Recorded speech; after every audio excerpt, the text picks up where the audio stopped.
There was palpable anxiety at the Lagos airport on Friday when an unknown man carrying a bag climbed the fuselage of an aircraft. The aircraft, which had passengers on board, was parked at the apron preparatory for taxiing through the taxiway into the runway for takeoff. After beating security on duty and gaining access to the apron, the man climbed the parked aircraft through the hood to hang at the compartment housing the fuel tank. Passengers on board who recorded the unauthorized activities were confused, shouting, and unsure of what might happen. Officials of Federal Airport Authority of Nigeria, FAAN, said the man has been arrested and taken to an isolated area around the Lagos airport called Tango City. The incident provoked questions about the porosity of the Lagos airport, where rising cases of stowaways and other unauthorized activities are commonplace. It also raised concerns about the vulnerability of the Premier Gateway without adequate perimeter and security fences. The Federal Airports Authority of Nigeria has suspended indefinitely the aviation security unit heads who were on duty when an unidentified man climbed an Asman aircraft in Lagos Airport on Friday morning. FAAN's General Manager Public Affairs, Henrietta Yakubu, confirmed the development in a statement issued in Lagos on Friday. Passengers aboard a Port Harcourt-bound Asman air flight were thrown into panic on Friday when a man climbed the aircraft while it was about to take off at the Murtala Mohammed Airport in Ikeja. According to a viral video shot by one of the passengers in Lagos, the man allegedly or illegally gained access to the airside with a hand luggage. Yakubu said the suspension of the personnel was pending the completion of the ongoing investigation into the regrettable security infringement. The affected officers are the Airport Chief of Security, Maman Mohammed Sadiku, the International Terminal Security Officer, Oni Abiodun. Others are the Head of Department Domestic Terminal 2, Kenneth Ukezi, the Head of Department Domestic Terminal 1, Adebowale Ayodele. Yakubu said in the interim, one of its general managers, Dr. Anne Eyinaya Egbadon, had been detailed to take charge of the security at the airport.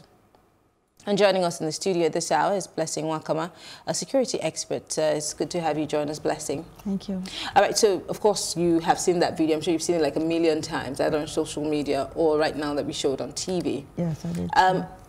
As a security personnel, one would wonder why an airport, a place where anything can happen. We are fighting terrorism, we're fighting drug abuse, and we know that there are lots of people who are trying to take drugs across the borders. So we're wondering why security would not be as tight as possible in an area such as an airport.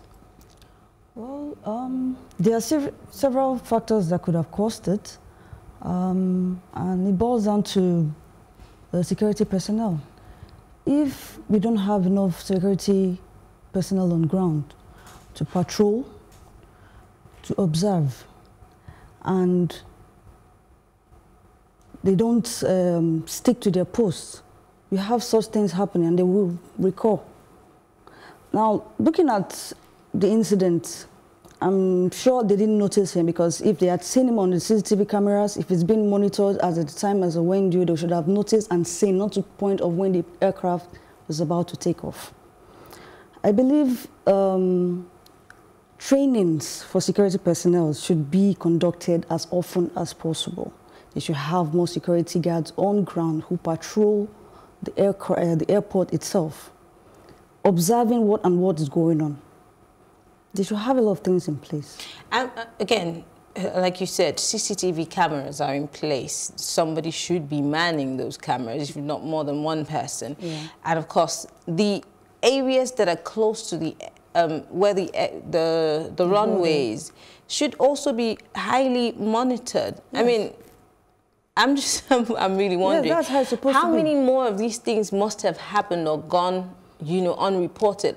If not for the fact that somebody caught this on camera, we probably wouldn't have seen this. Exactly. We probably wouldn't have. But it came out there and we all saw it.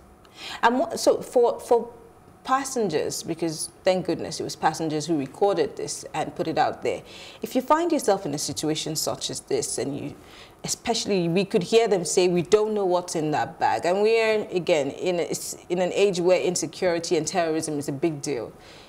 What do you do in that situation, in that instance? For the common person who's flying, for example, what if that flight was going to Italy or something?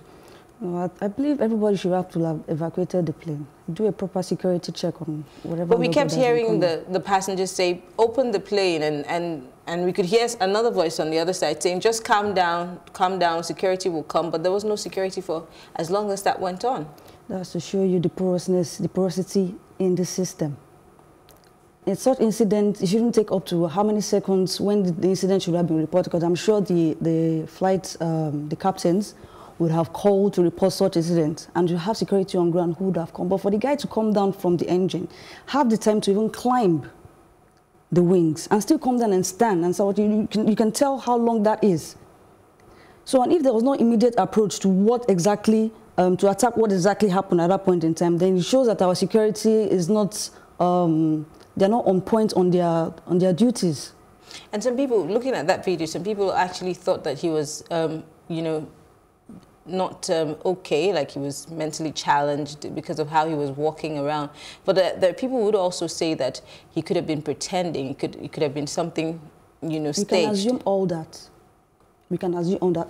They can only find out by questioning him, find out why he would have gone through that stress. It's not normal for a human being to go and sit inside the engine of an aircraft. But there have been several issues of stowaways in Nigeria. Yeah, we know that. They always have a reason. Interesting. Now, for the people who have been suspended, now we hear that about 4 or 5 people have been suspended from the airport. Is that enough measure to be put in place as a security expert, and for some places, the airports, which needs as much security as possible? What would you be recommending be done, apart from training and retraining of staff? Do you think we need more security at our airports? Because a lot of things happen when you get into the airport. It's so busy. And sometimes, you know how it is. They're asking for this and that. There's so many other checks. But what about the checks without or around the airport, not necessarily inside the official part of the airport? They need a lot of security personnel on ground. The airport is huge. The landmass is there. And if they don't have enough to patrol different areas and premises, it's porous. It's going to be porous. You have incidents like this happening. So if they're not enough, if they're not well trained, then you have problems like this. What are your recommendations to the FAA and of course, the Aviation Ministry, if need be? Well, for me, I would say they get more security personnel on ground and train them. They need to get regular trainings on security, on airport security, to have them man their positions as at when they are needed to. They take shifts.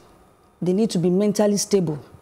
Most security guys need to be mentally stable. That is one. Because it's not easy manning and guarding security premises, especially in the airport where people come in and out from different states and different countries. I was just telling somebody downstairs that in the US, you cannot drop a bag.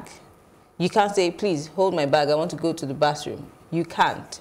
You take your bag with you, except the person you're dropping the bag with is somebody who came with you to the airport. And for every 5 minutes, they keep saying any bag that is left unattended to will be taken and destroyed.